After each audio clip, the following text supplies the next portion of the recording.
தற்போதைய அண்மை செய்தி. கர்நாடக மாநில புதிய முதலமைச்சராக டி.கே. சிவகுமார் தேர்வு செய்யப்பட்டிருக்கிறார். அண்மை செய்தியாக நாம் பார்த்துக் கொண்டிருக்கிறோம்.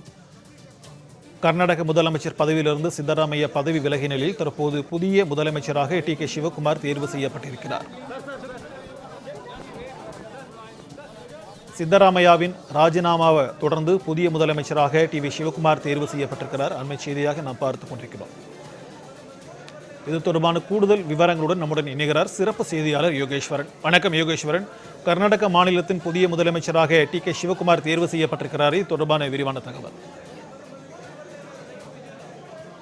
கர்நாடக மாநிலத்திற்கு 2028 சட்டமன்ற தேர்தல் நடைபெற இருக்கிறது. இன்னும் ஓராண்டுகள் சரியா இருக்கிறது. ஓராண்டுக்கு முன்பே கர்நாடக அரசியல்ல மீண்டும் ஒரு பரபரப்பு எட்ட தொடங்கி இருக்கிறது. ஆனால் இது கட்சி ரீதியிலாக வேறு கட்சிகள் கர்நாடக அரசுக்கு அழுத்தங்கள் கொடுப்பதை தாண்டி உட்கட்சிக்குள் ஏற்பட்டிருக்கக்கூடிய மோதல் என்பது கர்நாடக அரசியல்ல மீண்டும் ஒரு புயலை கிளப்பியது சமீபத்திய நாட்கள்ல. கர்நாடக சட்டமன்ற தேர்தல் 2024 நடைபெற்ற போதே டி.கே. சிவகுமார் முதலமைச்சரா சித்தராமையா முதலமைச்சரா என்பது கர்நாடக தேர்தல் முடிவுகளின் போது ஒரு பெரும் சர்ச்சையாக வெடித்தது. பின்னர் முதலமைச்சரை தேர்வு செய்வதற்கு கூட காங்கிரஸ் கட்சியினுடைய மேலிடம் இருவரையுமே டெல்லிக்கு அளித்தும், அதே போல காங்கிரஸ் மேலிடமும் பெங்களூர் இரு தரப்பிடமும் தனித்தனியாக ஆலோசனை நடத்தி ஒரு வழியாக இருவருக்குமே சரிசமமான பங்கு. 2.5 வருடங்கள் சித்தராமையா முதலில் முதலமைச்சராக இருப்பார், அடுத்த 2.5 வருடங்கள் டி.கே. சிவகுமார் முதலமைச்சராக இருப்பார் என்று பேசப்பட்டது.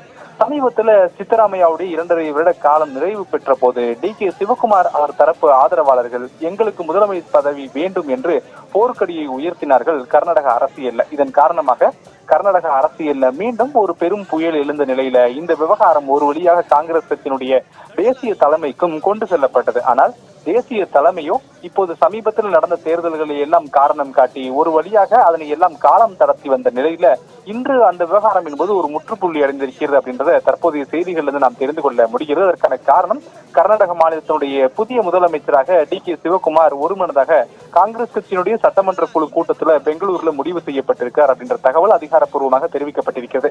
ஜூன் 3ஆம் தேதி டி.கே. சிவகுமார் பதவியேற்றுக் கொள்ளப் போகிறார். 2028 மே மாதம் கர்நாடகாவுடைய சட்டமன்ற தேர்தல் நடைபெற இருக்கக்கூடிய நிலையில சட்டமன்ற தேர்தலுக்கு முன்பாக காங்கிரஸ் கட்சி இரண்டாக உடைந்துவிடக் கூடாது. சித்தராமையா தரப்பு பலமும் காங்கிரஸ் கட்சிக்கு வேண்டும், டி.கே. சிவகுமார் தரப்பினுடைய பலமும் காங்கிரஸ் கட்சிக்கு வேண்டும் என்பதுதான் காங்கிரஸ் தலைமையுடைய எண்ணம். ஆனால் இருவரையுமே பகைத்துக் கொள்ளக்கூடாத வகையில ஒரு முடிவை எடுக்க வேண்டும் என்பதற்காக 2 பேர் முக்கிய உறுப்பினர்களை பெங்களூருக்கு அனுப்பி பெங்களூர்ல கடந்த சில தினங்களாகவே தொடர்பான ஆலோசனைகளை எல்லாம் மேற்கொண்டு வந்தாங்க. குறிப்பா டி.கே. சிவகுமார் தரப்பை தனியாக அழைத்து ஆலோசனை நடத்தப்பட்டது. சித்தராமையா மற்றும் அவருடைய ஆதரவாளர் தரப்பை எல்லாம் தனியாக ஆலோசித்து நடத்தப்பட்டது. இதுல சித்தராமையாவுக்கு சில முக்கியமான பொறுப்புகள் வழங்கப்படும் என்று காங்கிரஸ் மேலிடம் உறுதியளித்ததாக கூறப்படுகிறது. இந்த முடிவுகளுக்கு பிறகாக தான் டி.கே. சிவகுமாரை கர்நாடக சட்டமன்ற எம்எல்ஏக்கள் அனைவருமே காங்கிரஸ் கட்சியை சேர்ந்தவர்கள் ஒருமனதாக காங்கிரஸ் கட்சியினுடைய சட்டமன்ற குழு தலைவராக தேர்ந்தெடுக்க இன்று முடிவு செய்து அதனை அதிகாரப்பூர்வமாக அங்கீகரித்திருக்கிறார்கள். இந்த அங்கீகரிப்பு முடிவுக்கு வந்திருந்தாலும் கூட இன்னும் சில விஷயங்கள் சொல்லப்படுகிறது. டி.கே. சிவகுமார் தான் சட்டமன்ற குழு தலைவர் என்று இன்று முடிவெடுத்து அறிவிக்கப்படுவதற்கு முன்பாக ஒரு 10 நிமிடங்கள் சித்தராமையாவோடு காங்கிரஸ் கட்சியினுடைய மேலிட பொறுப்பாளர்கள் ஒரு ஆலோசனை நடத்தி இருக்கிறார்கள். இந்த ஆலோசனை கூட்டம் நடைபெறும் வரைக்கும் 2 சட்டமன்ற தலைவர்களுடைய குழுக்களுமே தனித்தனியாக பிரிந்தே காணப்பட்டார்கள் வளாகத்துல. இந்த முடிவு அறிவிக்கப்பட்டதற்கு பிறகாகவே சட்டமன்ற குழு உறுப்பினர்களிடையே ஒரு ஒற்றுமை வந்திருக்கிறது அப்படின்றதையும் நாம் இங்கிருந்து தெரிந்து கொள்ள முடிகிறது. இதற்கான காரணம் சில பேச்சுவார்த்தைகள், சில தேவைகள் ஏற்பட்டிருக்கலாம் சித்தராமையாவுக்கு. அதனை எல்லாம் காங்கிரஸ் கட்சியினுடைய மேலிடத்தோடு உறுதி செய்ததற்கு பிறகாக டி.கே. சிவகுமாருக்கு தன்னுடைய ஆதரவை வழங்கியிருக்கிறார் என்பதை செய்திகள் மூலமாக நாம் தெரிந்து கொள்ள முடிகிறது. எனவே அடுத்த 2028 மே மாதம் வரைக்கும் கர்நாடகாவினுடைய முதலமைச்சராக சித்தராமையா தொடர்வதற்கும், அதே நேரத்தில் சித்தராமையாவுடைய தரப்பு எம்எல்ஏக்களுக்கு முக்கியமான அமைச்சரவை இலாக்காக்கள் வழங்குவதற்கும் டி.கே. சிவகுமார் 2028 மே மாதம் வரை முதலமைச்சராக தொடர்வதற்கும் ஒருமனதாக முடிவு செய்யப்பட்டிருக்கிறது.